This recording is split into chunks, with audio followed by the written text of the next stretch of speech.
Assalamu alaikum. Wannan jama'a da kuke gani mutane ne suka taso daga garin jihar Katsina za su je Legas, suna tafiya Allah ya haɗa su da wannan ibtila'i suka rasu.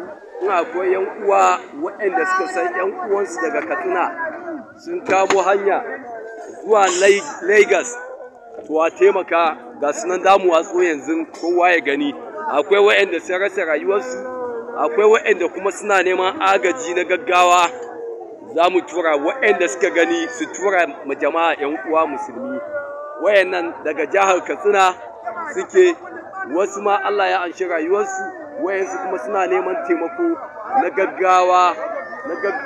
Wayannan mutane ne kuke gani a kwakwance ga sunan, wasu sun mutu, wasu suna kiran Allah, wasu suna ihu. Jama'a a taimaka a kawo agaji. Wannan moto da kuka gani mutane na bankare shi, mutane ne a ciki ake so a bankare su a fitar da su. Allah ya kiyaye, Allah ya kiyaye mu, Allah ya kiyaye mu. Sallallahu alaihi wasallam.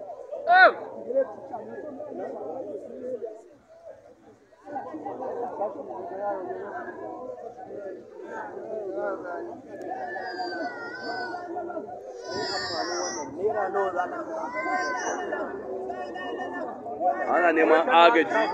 Kun ji wani bawan Allah can, Allah kawai yake kira, yana kiran Allah da Annabi Muhammad.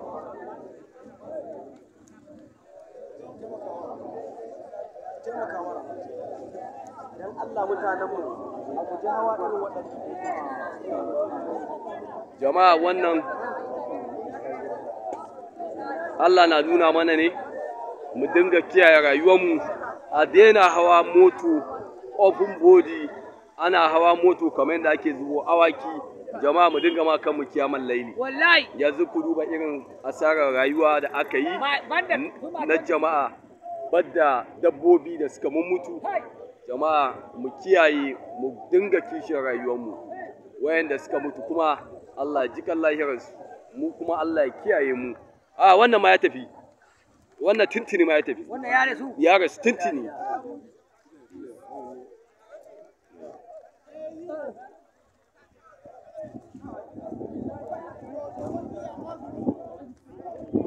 Allah kiyaye.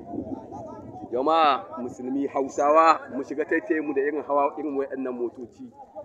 Muna hawa moto mu taru kamar dabbobi, ku duba yanda moto yi da mutane. Allah kiyaye.